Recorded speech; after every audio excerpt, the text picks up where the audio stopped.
Uma boa noite a todos os irmãos, parceiros de caminhada. Estamos aqui nesta noite, novamente, para estudar o próximo capítulo do Mereça Ser Feliz, que é o capítulo número 12, chamado Interiorização. Estamos aqui com o Adrian, com a Laura, Boa noite, pessoal, para fazermos esse bate-papo, que é a exemplo do que fizemos no mês anterior. E esse capítulo, ele é um capítulo bastante interessante, porque ele nos fala sobre a questão do autoconhecimento, as duas etapas necessárias para o autoconhecimento, o autodescobrimento. E ele é chamado interiorização. O capítulo ele começa com um preâmbulozinho do Livro dos Espíritos, que vai falar da questão 919, justamente sobre essa questão do autodescobrimento. E ele diz assim: fazei o que eu fazia quando vivi na terra, ao fim do dia. Interrogava minha consciência, passava a vista ao que fizera e perguntava a mim mesmo se não faltara algum dever. Se ninguém tivera motivo para de mim se queixar. Foi assim que cheguei a me conhecer e a ver o que em mim faltava de reforma, precisava de reforma. Então, essa passagem a gente já conhece, né? É uma mensagem trazida pelo Santo Agostinho, né? Temos lá essa mensagem também lá no Evangelho, onde ele dá uma dica de como a gente encetar esse autodescobrimento, né?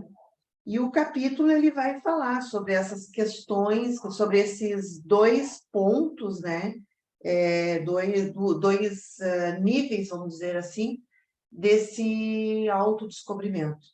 Que o primeiro nível é a atenção plena e o segundo é a interiorização, os quais a gente vai passar a partir de agora comentar com vocês, né? E aí o capítulo ele inicia dando o exemplo de um engenheiro, né? Ele diz assim: se um excelente engenheiro fora convidado para fazer uma reforma na parte interna das dependências de uma casa, de um apartamento, aí ele fala aqui que imediatamente vem à cabeça, vem à mente, né, de que esse engenheiro ele vai precisar de um planejamento. Ele vai precisar levantar dados sobre aquela edificação, como aquela edificação foi construída, em que ano, em que condições, né, que materiais que foram utilizados ali. Ele precisa fazer um levantamento de dados e, a partir desse levantamento de dados, fazer um planejamento, para que a reforma dele tenha êxito, o êxito necessário, né? E aí, então, a autora, ela fala assim que essa comparação da reforma, do engenheiro, ela traz para a vida íntima, né? Como que nós deveremos tratar as questões do nosso interior, da nossa vida íntima, né?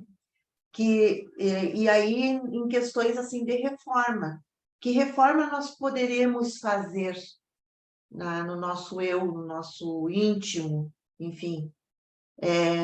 É possível fazer essa reforma? De que modo nós deveríamos iniciar essa reforma? E aí que vem a comparação, né?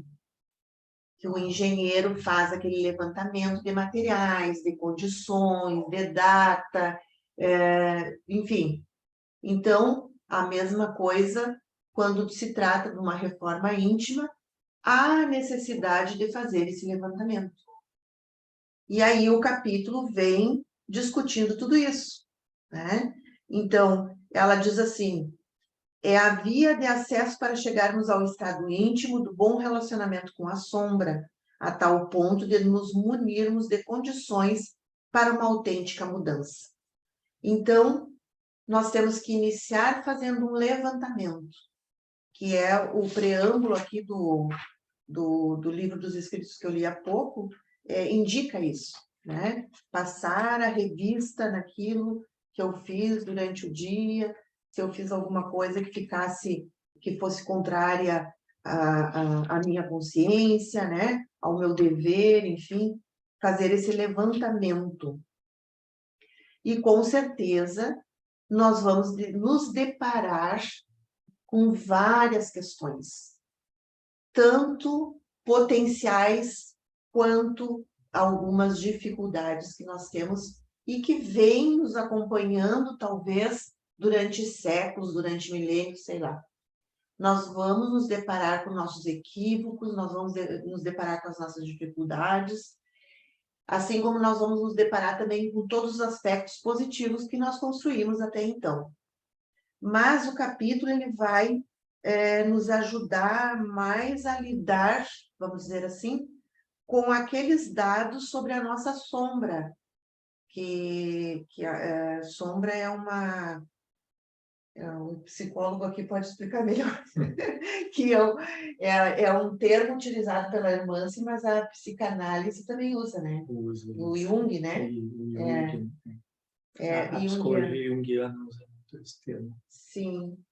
Então, e aí a autora vai dizendo, né, que conhecer-se é libertar-se da ignorância e adquirir domínio e poder perante si mesmo. Que coisa bem complicada, né?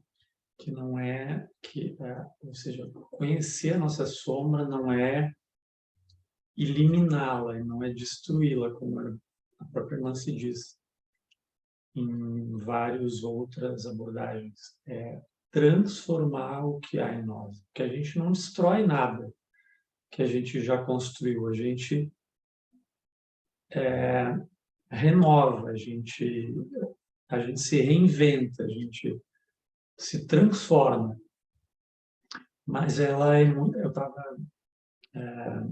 Eu queria pontuar no sentido de que a irmã, eu achei que ela foi muito feliz na epígrafe do capítulo, quando ela toma a questão 919 como alavanca, assim, como gatilho. Porque o Santo Agostinho também, né, ele diz lá, por quê? É nessa questão que ele coloca, né, que essa questão ela tem um desdobramento. O conhece a ti mesmo como o mecanismo através do qual a gente consegue vencer as más paixões e acelerar o processo evolutivo, o nosso processo evolutivo. Uhum. Porque o Kardec faz esse questionamento lá, né? Como é que a gente faz? Como é possível a gente acelerar esse processo? Como é possível ter uma encarnação bem-sucedida? Como é possível a gente ter um crescimento mais rápido? E aí o Santo Agostinho dá todo, né? Tem todo um texto lá longo, mas simples, em que ele coloca isso, né? Ou seja, todos os dias ele fazia isso. E como é difícil, né? Eu estava pensando como parece simples, mas não é, a gente, no final de todos os dias, passar em revista tudo que a gente fez, se a gente não feriu ninguém, contextualizando tudo isso, né? Se eu fiz ao outro que eu gostaria que fizesse para mim, se eu não fiz para o outro que eu não gostaria que fizesse para mim, o que eu falei, o que eu pensei, o que eu senti, as atitudes que eu tive. Como Com honestidade emocional, né? Isso exige da nossa inteligência emocional, da nossa inteligência racional. Exige, porque a gente precisa contextualizar, a gente exige memória, exige atenção plena. Sim. Por exemplo. E aí ela diz, né, que essa viagem toda no nosso íntimo, ela exige um preparo. Exige, assim, que a gente tenha bastante discernimento, decisão e coragem para fazer essa viagem interior. porque com certeza a gente vai se dar conta de muitas coisas, de muitas dificuldades e equívocos já cometidos. E se dar conta disso é doloroso, não é muito fácil. Então é preciso ter essa coragem, a persistência, né, diária, como o Santo Agostinho fala, né? E então ele diz assim que a fórmula é simples, porém ela não, ela é algo assim que tem que ser feito com muita calma, com muita amorosidade também, porque o que nós precisamos pensar é que todos os nossos equívocos, as nossas dificuldades cometidas anteriormente, elas também foram necessárias para construir esse eu que está agora aqui, né? Então, eu só sou quem eu sou devido aos meus equívocos, às minhas dificuldades, aos erros cometidos. Então, tratar tudo isso com muita amorosidade, porque ajudou a construir quem eu sou hoje, né? E de uma outra forma, só iria nos levar para o desânimo. Seria muito infrutífero ficar naquela retaguarda ou naquela disposição íntima de se culpar, de não se perdoar, enfim, né? Então, seria muito infrutífero. E daí depois ela fala, a autora, né? Fala que multiplicar as perguntas sobre o objetivo de nossos procedimentos é meditar. E quanto material oferece-nos a vida interpessoal para esse mister, né? Então, aqui eu acho que tem um outro ponto, né? Porque sozinho não somos ninguém, né? Assim, individualmente, né? Viver em solidão. Nós precisamos das relações interpessoais, né? Justamente para se dar conta de muita coisa que a gente é na intimidade. Porque é na relação que essas questões íntimas vão vindo à tona, né? Então, como ela diz aqui, quanto material, ela faz assim, um ponto de exclamação até, quanto material nos oferece essa vida interpessoal, né? Então, não adianta a gente se isolar, muito pelo contrário, nós precisamos estar em relação com as outras pessoas, ouvir mais o que elas têm para nos dizer e observar também as atitudes delas para conosco, porque elas podem estar apontando e ajudando nesse autoconhecimento, com certeza, né? E aí, nós chegamos, eu acho que no ponto alto do capítulo aqui, que fala das duas posturas, né, conforme a gente tinha falado anteriormente, que asseguram os melhores resultados. Então, ela enumera que a número 1 é a atenção plena, né, que vem da arte budista, né, Laura? A Laura pode dar uma explicaçãozinha aí para nós da questão budista, né, de observar, sim, incansavelmente, né, Laura? Ela fala aqui da atenção plena, né? E o budismo trata muito, né, disso, porque é uma meditação, né? E é uma interiorização, é um conhecer, é como o Santo Agostinho fala ali, aquele texto dele, que ele explica como a gente deve proceder à noite, quando está sozinho e tu reflete teu dia, como foi. Não deixa de ser uma meditação, né? E o budismo, ele é que o budismo, assim, são várias linhas, né? Eu conheço mais o budismo tibetano.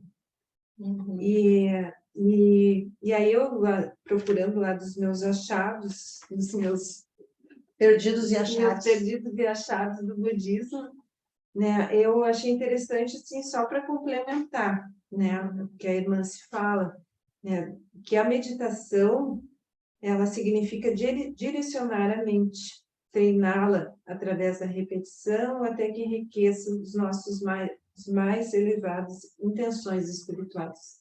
Que interessante. De início, obstruídos pelos venenos mentais, hábitos e obscurecimentos, devemos fazer um grande esforço. mas no momento que nos libertarmos de complicações e confusões, a meditação que requer mais esforço se transfere da prática formal para a vida cotidiana. Do dia para a noite, de uma vida para outra. Não existe momentos à parte da rica revelação da meditação. Eu achei lindíssimo isso. O Haroldo fala sobre isso, né? De que a gente precisa criar o hábito. Às vezes, alguma coisa que está muito difícil da gente melhorar, ele diz que nada acontece assim do dia para o outro, né? É preciso criar o hábito. Então, vem bem ao encontro que o budismo fala também. E aí vem as práticas, né? Porque o budismo, por exemplo, tem um assunto como o karma. Então, aquele assunto ele é muito, muito estudado. E aí tu faz aquela meditação em cima daquele tema. Então, são técnicas, são métodos. Daí ela fala aqui também, a Hermance, né, que essa atenção plena é observar-se incansavelmente. E eu estava comentando antes também, a gente tem o corvo, que eu não lembro o sobrenome, mas depois eu vou lembrar. Ele também fala dessa questão, né, do autoconhecimento como observação, né? Então, que a gente tem que incansavelmente se olhar. Né? Essa questão do hábito me lembra o Emmanuel, né? O conceito do Emmanuel sobre hábito. Que o hábito é uma esteira de reflexos mentais acumulados, operando constante indução à rotina. Ou seja, no momento que tu fixa esse condicionamento, ele passa a fazer parte da tua rotina. E tu não precisa mais fazer tanto esforço assim, porque ele passa a fazer a constituir a tua essência. Ou seja, ele se torna parte de ti. Mas é que nem na física, né? Para te sair para te vencer a inércia, né? Você tem que fazer um esforço. Para te parar o móvel também. Se tu está em movimento, parar, tu tem que fazer um esforço. De sair da posição estática, tu tem que fazer um esforço. Mas depois a vontade e o esforço, né? Não adianta também só a vontade. O esforço, ele é necessário. E aí depois ela continua falando no capítulo aqui mais sobre essa questão das relações interpessoais, né? Daí ela diz assim que para aquelas pessoas que estão muito mergulhadas no materialismo, né, não considera o outro da relação com o valor que ele tem, muitas vezes. Porque a pessoa que não considera, ela vai olhar o outro somente conforme os seus interesses pessoais, né? E aí vai acontecer o que nas relações? São relações daí superficiais, perigosas e instáveis. Ela usa esses 3 termos, né? As deficiências são atribuídas exclusivamente ao próximo, sem a suficiente disposição para uma incursão reflexiva. Nas próprias atitudes. São corações que vivem sob o império do narcisismo. É interessante isso, né? O narcisismo, na psicologia, é o personalismo. Que a irmã se coloca. Inclusive, acho que o próximo capítulo desculpa essa, né? O próximo, acho que é. Personalismo, a lupa do orgulho. A Hermance, ela é perfeita, assim, ela segue uma sequência, né? Nos próprios livros. Depois desse vem o Reforma Íntima sem martírio. Né? E esse próximo parágrafo, quando tu lê, a gente vai entender por quê. O narcisismo é o personalismo, é aquela coisa de eu sou especial, o mundo gira em torno de mim, eu eu posso tudo, eu não tenho empatia com o outro, eu não me sensibilizo com a dor do outro, as minhas ideias são as melhores, o que eu faço é melhor, é aquela coisa tipo assim, ó, é aquela famosa frase, se você quer alguma coisa bem feita, faça você mesmo. Ou seja, eu tenho que fazer tudo, eu não terceirizo nada, tudo que eu faço é melhor. Então, o personalismo, é um desdobramento do orgulho. É o narcisismo, né? É aquela síndrome de grandeza. Eu sou... Eu preciso estar sempre sendo validado pelo outro. Eu preciso ser admirado. As pessoas precisam bater palma para mim. As pessoas precisam estender um tapete vermelho, senão eu me sinto desvalorizado, me sinto Mas eu acho inferiorizado. que uma pessoa assim, ela deve sentir uma solidão interna. Sim, Muito grande. sim, muito grande. Porque justamente, né, ela se isola pelo fato de achar que só ela tem razão em tudo, né? E aí, mais adiante, ela fala que também, eu acho que uma coisa bem interessante, né? Essa questão também de dizer que ela fala que muitas vezes nos tornamos escravos de crenças e modelos mentais de comportamentos, educados para encontrar fora de si as causas para tudo que lhes acontece, anulando quase que por completo a possibilidade do autoencontro, sempre aptos a analisar a conduta alheia. Ou seja, nós abandonamos a nossa autodeterminação, abandonamos. Ou seja, nos abandonamos, né? Porque nós somos educados, e nem digo educados, porque educação é uma palavra muito nobre para ser usada dessa forma, né? Mas nós somos manipulados, nós somos treinados para olhar sempre para fora, e não somos educados para olharmos para as nossas emoções e nos auxiliarmos nesse sentido de amadurecer essas emoções. Então, é sempre olhando para fora, para o outro, e nesse caso, nós acabamos sempre sendo, se é que dá para usar essa palavra, exodeterminado, determinado pelas coisas de fora, sempre. Então, dá bem conta disso a questão do materialismo.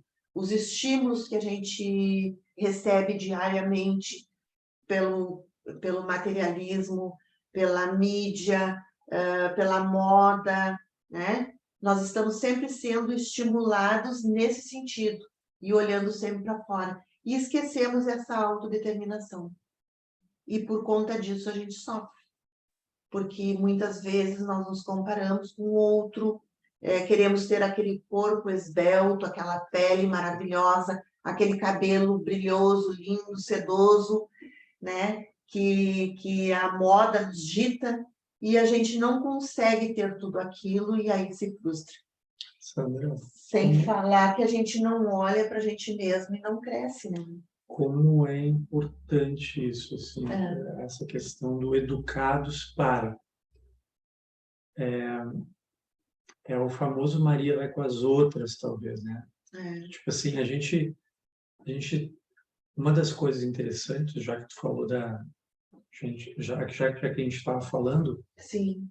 não é a abordagem que eu mais domino, mas, enfim, o Jung traz o conceito de individuação, que não é individualismo. Né? A psicologia traz o conceito de diferenciação também, ou seja, a gente precisa valorizar a irmã se traz a questão da nossa singularidade, valorizar a nossa digital divina. Nós somos únicos e a gente precisa valorizar a nossa singularidade, a gente precisa se individuar, se diferenciar dos outros. A gente não tem que ser igual aos outros. Né? Uma frase famosa do Jung, por exemplo, é que a gente nasce original e desencarna cópias, porque a gente acaba se enquadrando né? Nos clichês, a gente acaba seguindo a manada. É.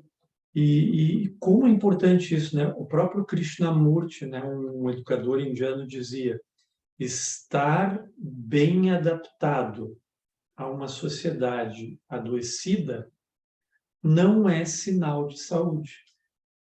Ou seja, estar vivendo que nem todo mundo vive, ou fazendo o que todo mundo faz, do jeito que todo mundo faz, não é um sinal de saúde. Ou seja, eu posso e preciso ser diferente.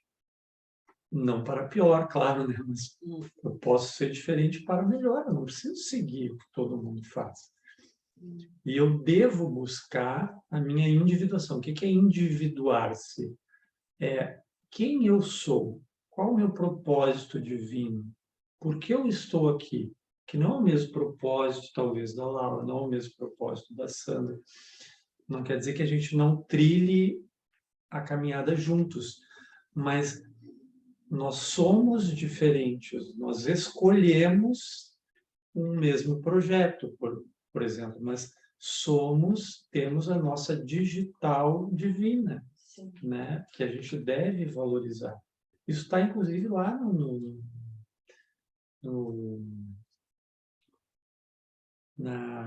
na Unesco, lá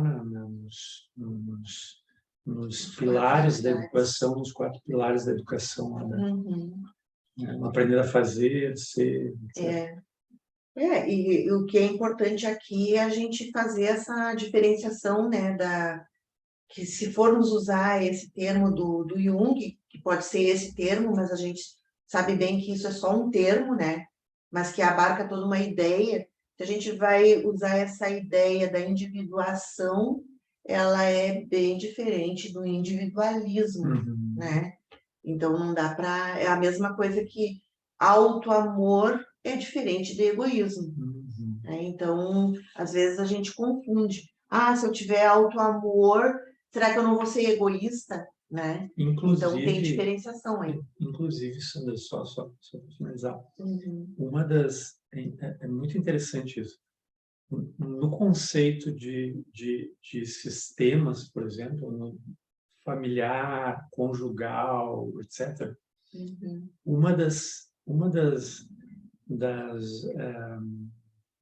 dos critérios, um dos indicativos e dos pontos em comum, assim, que caracterizam relações longevas e bem-sucedidas, tanto no âmbito da conjugalidade quanto da parentalidade, é exatamente o fato das pessoas se diferenciarem umas das outras. Ou seja, não há uma busca por uma simbiose ou por uma homogeneização. Ou seja, todo mundo na família tem que pensar igualzinho. Ou seja, é aquela coisa, diferença não é defeito. Discordar não significa amar menos. É saudável discordar de forma inteligente. É saudável essa busca pela diferenciação no sistema familiar, inclusive. Porque as partes vão se construindo e vão acrescentando, né? Vão trazendo para o sistema mais criatividade, vão enriquecendo o sistema à medida que vão se diferenciando, que vão crescendo, que vão se individuando, não através do egoísmo, como tu falou. Se individualizando. Mas vão crescendo nos seus respectivos caminhos e trazendo para a relação essa riqueza, né? Acrescentando mais ao conjunto. E aqui depois, né, a autora fala de novo, né, Laura, ali sobre a questão da atenção plena do budismo, né, que só é possível em criaturas que se dispõem a melhorar. Isso. Né? É o primeiro passo, né, Laura? É o primeiro passo. Ali até até eu procurei, né, alguma coisa sobre a meditação plena. Aí fala que a meditação onde são contempladas as qualidades incomensuráveis, como a bondade, a amorosidade, compaixão, alegria empática e equanimidade. Todas são práticas com atenção plena, mas com atenção, mas não com atenção pura. É que eles têm uma diferenciação, assim, atenção plena e atenção pura. Atenção pura seria o início, digamos, de uma meditação, seria aquela que seria o que vem na mente, que vem não virtuoso na mente, tu muda por algo virtuoso. Sim. E aí depois com a prática, né? Isso não é de um dia pro outro. Mas com a prática, aí tu vem com a atenção plena, que é uma coisa mais abrangente, né? Que é aquela coisa mais de interiorização. Bacana. Bem interessante. Que tem daí, ela diz assim, que a introspecção envolvendo a compreensão, é isso que esses dois trabalhando juntos é que tem a atenção plena correta. E daí entra a parte de interiorização, né? Que não se fala. Daí depois vem, isso dá uma base para a segunda etapa, né? Mas eu ainda queria aqui comentar também essa questão, né, tão importante das criaturas que se dispõem a melhorar e que anseiam permanentemente por essa melhora. E aí vai lá naquela ideia, né, que está lá no Evangelho, como que se reconhece o verdadeiro espírita, né? Pela sua persistência em se melhorar. Então, quer dizer, o espírita não é aquele que é o bom, já está pronto, já está elevado, já deu o salto evolutivo. Não, é aquele que está na caminhada, que está se esforçando, que está caminhando, né? E que está com esse sentimento de melhoria, de renovação. E então, por isso que é tão importante essa determinação inicial, esse querer, porque quem não quer não vai conseguir, não vai caminhar, porque não tem como. O primeiro passo é se dar conta que precisa e realmente ter essa vontade e se esforçar para que isso realmente aconteça, né? E aí, olha, sem essa persistência, sem essa vontade de melhorar, sem essa ansiedade por melhoria, eu diria até, na minha concepção, né, que é muito difícil o espírita realizar um bom trabalho. Porque muitas vezes nós vemos no movimento espírita, nas casas espíritas, amigos nossos, companheiros nossos, que não dão deixam à margem essa questão da melhoria interior, né? E são pessoas maravilhosas, no sentido de se doarem para a casa espírita, para o movimento, para as pessoas que chegam, se doam, mas que ainda não encontraram, não viram a necessidade dessa questão da melhoria interior. Esse próximo parágrafo é sensacional. Bem isso, né? A disposição de melhoria, portanto, é a base de dinamização. Essa disposição alberga a ausência de punições, a dissolvência da culpa, a ternura consigo mesmo e os julgamentos flexíveis e versáteis. Sem isso, esse autoencontro pode tornar-se um caminho para a decepção e a insatisfação pessoal. E a gente tem, né, alguns exemplos assim na própria literatura espírita e até na nossa vivência.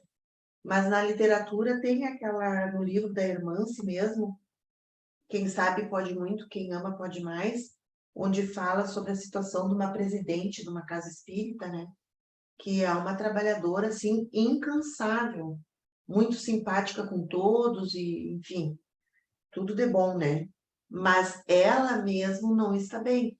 Não está bem, e ali o livro e toda a história gira em torno dessa questão, dela não estar bem e dela não aceitar olhar para si mesmo, fazer essa atenção plena e essa interiorização, que agora é o próximo passo, né?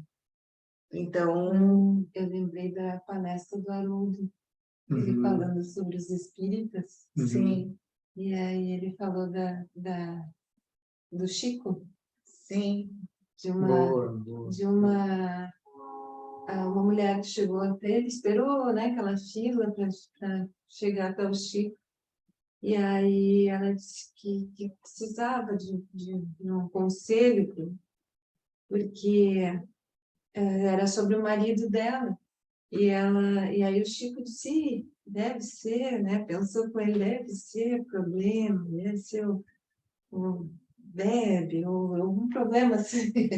E aí ela disse que não, que ele era um homem maravilhoso, um pai maravilhoso, um profissional espetacular, né? E tinha só qualidades.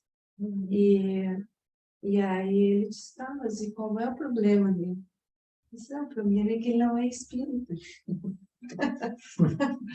Aí o Chico disse assim, mas ele não precisa ser espírita. Ele sendo assim, não precisa ser espírita. É tu é que precisa ainda estudar mais. ser espírita, se tornar uma... Quem precisar do espiritismo é ela. É bem isso mesmo, porque não é o fato de tu estar, né, lá no movimento, o fato é dessa melhoria, né, íntima. Aí o Haroldo pergunta, até ele brinca, ele diz assim, você prefere uma pessoa realmente boa ou uma pessoa espírita? Porque tem pessoas espíritas, e o Haroldo está dizendo, né? Que tem pessoas espíritas que são pessoas boas. E tem pessoas espíritas que são pessoas más. É só uma questão da tarja, né? Ah, eu sou espírita, eu estou lá dentro da casa, eu tô, né? Só... Bem, mas então, agora nós vamos passar para o segundo nível desse autodescobrimento, né? Que é a interiorização, e que é o título desse capítulo. Então, a interiorização é dispor-se a melhorar, não basta para o autoconhecimento. O próximo passo é a interiorização, o ato de enfrentar seu mundo interior, admitir para si a natureza dos seus sentimentos, estudar as reações perante a vida, um trabalho muitas vezes doloroso e que poucos desejam realizar, vivendo em constante fuga de si mesmo. Então, para quem já está nesse caminho, sabe o quanto é doloroso, porque começam a vir à tona, né, todas as nossas dificuldades, e muitas vezes a gente não tem maturidade emocional para suportar a dor de ver aqui que a gente tem aquela dificuldade. E acaba, muitas vezes, a gente jogando novamente para dentro do porão, nosso inconsciente. Joga, esquece, pensa noutra coisa, eu vou esquecer isso, porque eu não estou suportando, né? Então, joga para trás de volta. Até que um dia, né, seja nessa encarnação, em outra ou em outra, isso vai ter que vir para a consciência e nós vamos ter que trabalhar, né? Então, nós temos todo o tempo do mundo. Deus não tem pressa. A pressa é nossa, né? E então tem os dois lados. A gente não consegue dar salto evolutivo, né? Porque se eu não tenho ainda a maturidade emocional para suportar aquela minha dificuldade, tudo bem, né? Mas também não quer dizer que eu vou me acomodar e dizer assim, bom, eu vou jogando, né? E quem sabe no futuro eu consigo. Não, é importante esse esforço diário que Santo Agostinho vinha nos falando, né? E tantos outros, né? Sócrates mesmo, enfim. Então, esse estudo das nossas reações íntimas, esse ouvir o outro das nossas relações, é bem interessante. Ouvir com atenção, analisar, prestar atenção, refletir, né? Com muita amorosidade, sem aquele sentimento de culpa, nos perdoando sempre, né? É bem importante. E aí ela fala depois no outro parágrafo, né? Nessa tarefa de crescimento inclui-se a arte de ouvir, a consciência e aprender a escutar os ditames divinos também, né? E depois, mais adiante, ela vem falando, a consciência é nosso elo de ligação com a verdade. Aprendermos a lidar com sua voz é aprender a ouvir Deus em nós, né? Então, nós temos esse elo divino que nos liga à divindade. E nós precisamos lapidar, vamos dizer assim, e limpando, e é como que uma casa, né? Que eu sempre imagino uma casa toda bagunçada, toda suja. Tem que ir aos poucos, tem que ir devagarinho, com persistência, com coragem, e isso é demorado muitas vezes, né? Isso não quer dizer que a gente vai se acomodar e esperar o tempo passar e deixar para as próximas encarnações, né?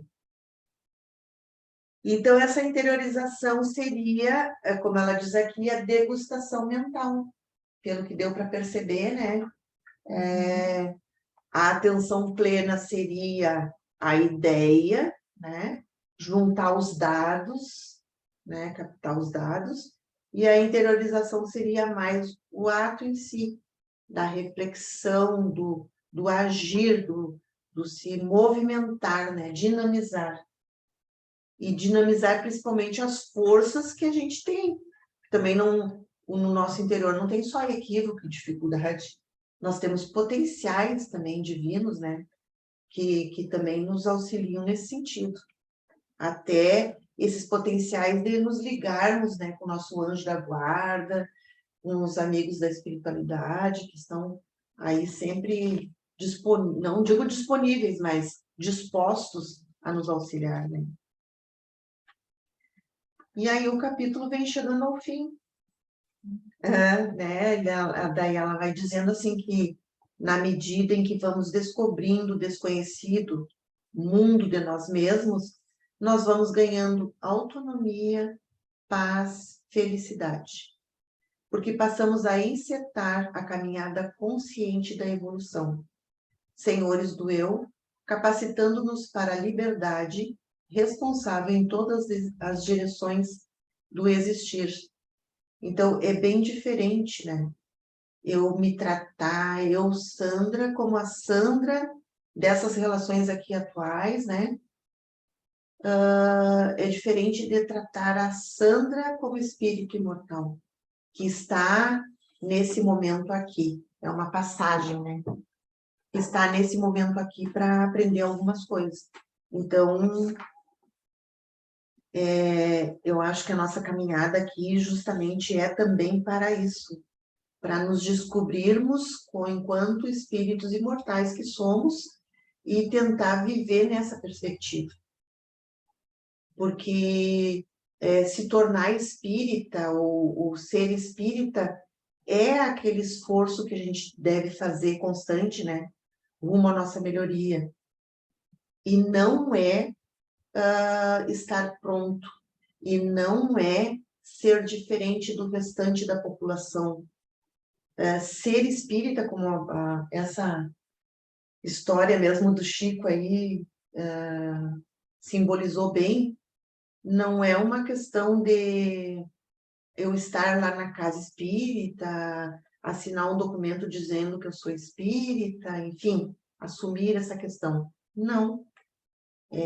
Ser espírita é esse esforço permanente em se melhorar, né? Então, por isso que essas nossas atitudes, as nossas ações superficiais, elas, claro, elas com certeza, elas auxiliam e muito, mas elas não são suficientes. Né? Como tu mesmo disse antes no Evangelho lá, reconhece-se o verdadeiro espírita pelos esforços que faz, pela sua transformação moral. Não por estar já transformado moralmente, né? Sim. Uhum. Mas pelos esforços que faz. E também assim, ó, às vezes a gente também conversa com pessoas que não são espíritas, né? E que endeusam muitas vezes a gente, é espírita, E às vezes a gente cai nessa vaidade, né? De achar que realmente está tudo definido, está tudo pronto, está tudo resolvido. Fulano é espírita, então tá, então leva para casa. Sim. Fica uma semana lá com o diretor. Então não é assim, né? A gente, no caso, quando a gente está fazendo esse esforço para se melhorar, com certeza essa questão mais magnética, né? Vamos dizer assim, a gente vai se ligando com o bem, vai se ligando com outras fontes melhoradas, que não só essas do materialismo aqui. A gente vai se ligando com coisas, com a luz, né? Vai se ligando com coisas melhoradas, com o bem. Ao se ligar com essas coisas melhoradas, a gente vai sentir essa autonomia, a gente vai sentir essa paz e essa felicidade. E não é que os problemas se resolvem a partir do momento que te torna espírita. Não, né? Te fortalece. O espiritismo, ele é um recurso para a gente crescer. Ele não é uma blindagem para problemas, ou seja, eu me tornei espírita, então agora está tudo certo, não vou sofrer mais. Pode ser que ocorra exatamente o contrário, até pode ser que aumente os problemas. Mas proporcionalmente vai aumentar também a minha compreensão dos problemas, a minha habilidade em lidar com os problemas. Então, o Espiritismo é mais um recurso dentre tantos recursos que há por aí para a gente amadurecer, para a gente crescer, mas não é uma varinha de condão que vai tornar a gente perfeitos magicamente. É verdade. E ainda bem que tem essa literatura, né? Grandiosa. Que enriquece, que ajuda tanto. É verdade. E indo mais para o final do capítulo, a autora fala assim, ó, ter melhores noções de si enseja-nos uma convivência mais harmoniosa, pródiga de habilidades para a concórdia, a lealdade, o desapego, o perdão, a cordialidade, o afeto, tornando-nos polos vigorosos de simpatia e bem-estar, que serão fortes atrativos pela força do exemplo, para que os outros se esforcem por imitar-nos o procedimento. Olha aí outra vantagem bem interessante, que é os respingos nas nossas relações, né? No momento em que a gente tem esse esforço todo e vai assim empreender com coragem essa melhoria, essa reforma, a gente vai dando exemplo, né? A gente vai atraindo as pessoas pelo exemplo, né? E para aqueles que têm filhos, para aquele marido, esposo, enfim, os familiares, né? As nossas relações. E aí ela encerra dizendo assim, se aquele engenheiro, lá que começou o capítulo, né? Que citamos, tiver o ensejo de esquadrinhar com precisão a edificação na qual irá trabalhar, seu planejamento de ação será mais produtivo, garantido e seguro para todos. Da mesma forma, esse balanço interior, quando bem concretizado, será fonte de excelentes resultados no autoaperfeiçoamento. E aí ela diz, atenção plena é vigília, e interiorização é investigação permanente de si próprio. E encerra o capítulo.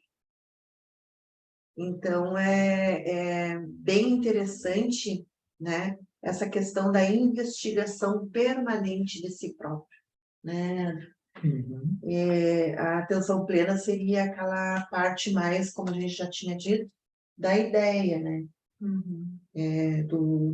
Do querer, vamos dizer assim. E Ela- a interiorização é o esforço, é o concreto. Tu vê que a irmã, se ela inteligentemente, ela dá uma sequência até nas obras dela, como eu disse, né? Uhum. No próximo livro dela, que é Forma Íntima Sem Martírio, ela aborda essa questão da atenção plena de novo. Sim. Que essa coisa de tu... É que nem ela usa aqui. A atenção plena no caso aqui, né? Seria tu prestar atenção em ti diariamente, né? Que é uma forma de meditação também, né? Que é aquela coisa que uma das técnicas de meditação, tu está totalmente no presente, ou seja, focado no que tu está fazendo. No caso aqui, prestando atenção em ti, no que acontece contigo, no que tu sente em relação ao que te dizem, ao que acontece, etc, etc, etc, para te ter subsídios depois para fazer essa interiorização, que é essa investigação mais profunda de ti mesmo. É aquela coisa assim de tu estar sempre consciente de tudo que tu está Uhum. fazendo. Eu costumo falar também isso com os pacientes, né? Que eles tenham a consciência do que estão se alimentando, de que maneira estão, o que tem naquele prato, o que ele vai te fornecer. Né? Aquilo vai Como se vai ser sentiram, saudável, aquilo vai te fazer bem, né? E aquela compulsão por um doce, sabe? Ter aquela consciência, isso aí também é atenção plena. Porque, na verdade, a gente vive muito ou o passado ou o futuro. E acaba não prestando atenção naquilo que o que realmente importa, né? Que é o agora. Porque aqui é que eu estou construindo o futuro, né? E o passado já passou. Então, é isso. No próximo mês, a gente estará trabalhando, então, o capítulo 13, né? Que é Personalismo, a Lupa do Orgulho. Uma sequência bem interessante desse capítulo que a gente acabou de estudar agora. Então, a gente quer agradecer a atenção de todos, desejar uma ótima noite. Obrigado, gente. Um abraço a todos. E reforçamos aqui o que a Sandra falou também, né? Obrigado por estarem com a gente, né? Por acompanhar esse estudo. Tão pertinente, eu acho, nos dias atuais. E não é à toa, né? Eu tava brincando antes, tem um amigo que diz assim, eu sinto tanto orgulho da minha humildade, mas a humildade realmente genuína, ela é o elixir da felicidade, né? Ela é o segredo da felicidade. Num planeta de provas e expiações, humildade, humildade genuína e habilidade de perdoar são quem tem isso ganhou na Mega Sena. Porque o resto fica muito fácil se tu tiver isso. Eu deixo aqui uma tarefa para quem está nos ouvindo, de procurar no Livro dos Espíritos a questão 919. Né? Ler e praticar. E refletir bem, né? Isso aí. Uma boa noite, então. Uma boa noite a todos. Um abraço.